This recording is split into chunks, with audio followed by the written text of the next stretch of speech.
ጋሼ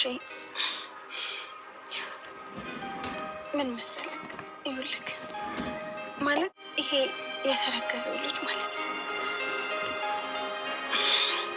በቃ የዳጣው ወንድም ያንተ ልጅ ነው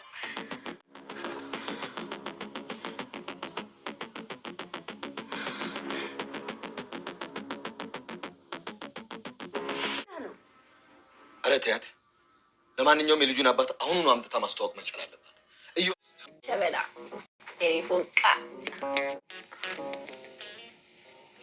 ደግሞ ተኝታለች እንቅልፍ ሳይወስዳት ነው ያደረችው ይኸውልሽ ዳጣ ስትነቃ ውሃ አብራት ትሁን አንቺ ከዚህ በላይ አብረሻት እንዳትቆይ እንዴ ለምን አባይ ዳጣ ምልሽን መስማት አለብሽ ትላንት ከማታ ጀምሮ አብረሻት ነበርሽ አይደለም እስካሁን ድረስ ከዚህ በኋላ ደግሞ ሌላ ሰው አብሯት ይሁን እሺ ገና ሰላም ዛሬ የልጇን አባት አቶ ደረጀን የሁለቱም ልጆቿ አባት እሱ እንደሆነ አረጋግጣለታለች። እንግዲህ እንደሚታወቀው ወይዘሮ ማርታ በማታውቀው መንገድ ሰላምዬ እንግዲህ ዳጣ እናት እንደሆነች ይታወቃል ማለት ነው። በቅርቡ ነው እሱንም እሷም ያረጋገጠችው። በመቀጠል ደግሞ አሁን እንደምታዩት እንግዲህ ወይዘሮ ማርታ ምንም ነገር እዚህ ጋር የምታውቀው ጉዳይ የላትም።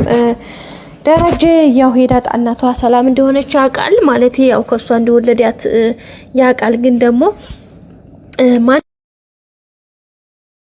በዚህ ላይ ደግሞ ዳጣ አሁን እናቷ ሰላም እንደሆነች አታውቅም። በሚገርም ሁኔታ ደረጀና ሰላምም አሁን እንግዲህ በቅርቡ ነው ያወቀችው ዳጣ ልጇ መሆኗን ማለት ነው ቤተሰቦቻችን።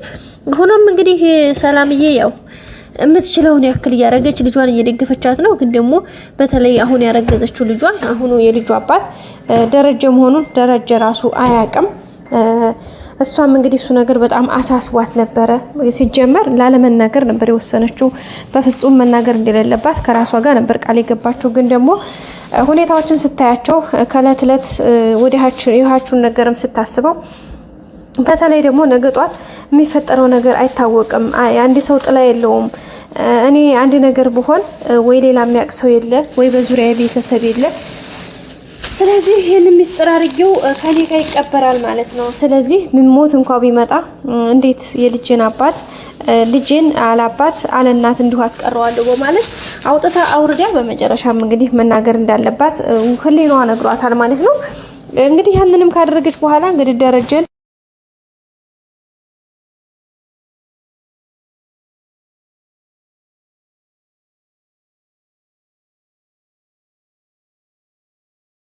አለባት ያው እንግዲህ ዳር ብላ ነግረዋለች ማለት ነው።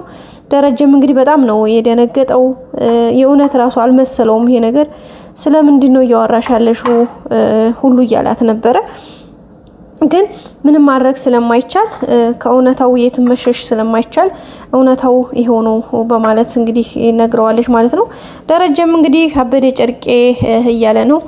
በህልምሽ ነው ወይ ተኝተሽ ነው ወይስ ነቅተሽ ነው እየቃዠሽ ነው ወይስ የእውነት እናትሽን ነው እያለ እንግዲህ እሱ ራሱ ግራ ጋብቶታል ማለት ነው ቤተሰቦቻችን። ደረጀም ምክንያቱም አስባችሁታል አንድን ሰው አብሯችሁ አንድ ቀን በፍቅር ሆነ በምንም አይነት ነገር ምንም አይነት እንትን የሌለውን ሰው አንተ ነህ እኮ የልጅ አባት አሁን ያረገዝኩት ልጄ ያንተ ነው መባል ማለት በጣም ከባድ ነው። ደረጀ እንግዲህ ታውቃላችሁ የዳጣን እንኳን ሁኔታ እንዴት አርጌ አንዱን ካንዱ እንዴት አርጎ እንደሚያስተካክል በጣም ግራ ገብቶታል። እንግዲህ ከትዳሩ ጋር ከልጆቹ ጋር ከሱ ከህይወቱ ጋር ነገሮችን ለማስተካከል የሚችለውን ሁሉ እያደረገ ነው የሚገኘው። ግን በዚህ መካከል ላይ ደግሞ እንግዲህ ሰላም ደግሞ ሌላ ችግር ምክንያቱም እንግዲህ ሲላትም ሰምታችኋል። እኔ ራሴ ላይ ያለው ችግር በቂ ነው፣ በቃ ከበቂ በላይ ነው። ሌላ ምንድን ችግር ነው የምታመጭብኝ?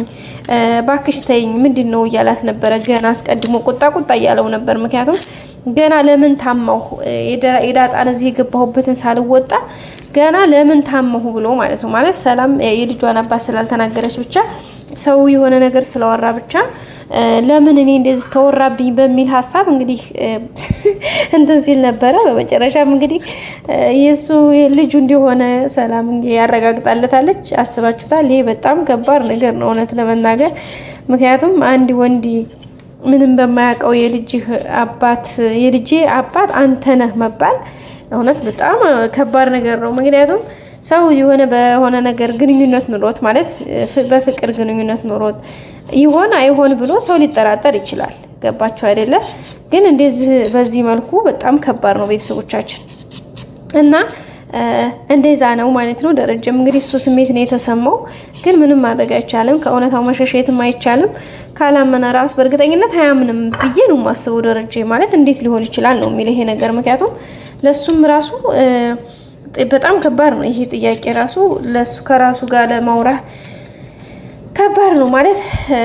ደስ የሚለው ነገር ሰላም ጎበዛለች ወደ ውጭ ይዛ ሄዳ ማለት ከቤት ውጭ ለብቻ ይዛው ሆዲያ ለመንገር ፈቃደኛ መሆኗ መልካም ነው። እሱ እንግዲህ ደረጀ እንደውም ልጆቹና ማርታ ፊት መናገር አለብሽ ነው እያላት የነበረው። እሷ ግን ለብቻዋ ነው መናገር የፈለገችው።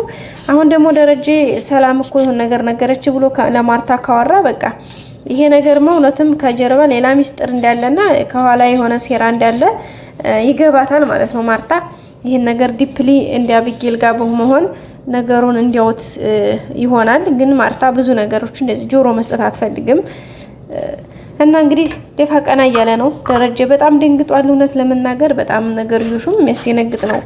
እንግዲህ ተፈተፍ እያለ ነው። ምን ይፈጠር ይሆን? በቀጣይ ክፍል ይዘን የምንመጣ ይሆናል። እስከዛ ቤተሰቦቻችን እንግዲህ ላይክ ያላረጋችሁ ላይክ፣ ሰብስክራይብ ያላረጋችሁ ደግሞ ሰብስክራይብ በማድረግ ቤተሰብ ሁኑን። ሁሌም አብራችሁ ስለሆናችሁ ቤተሰቦች በጣም አመሰግናለሁኝ። በጣም አመሰግናለሁ ቤተሰቦች። የእውነት ለመናገር በጣም ነው የማመሰግነው።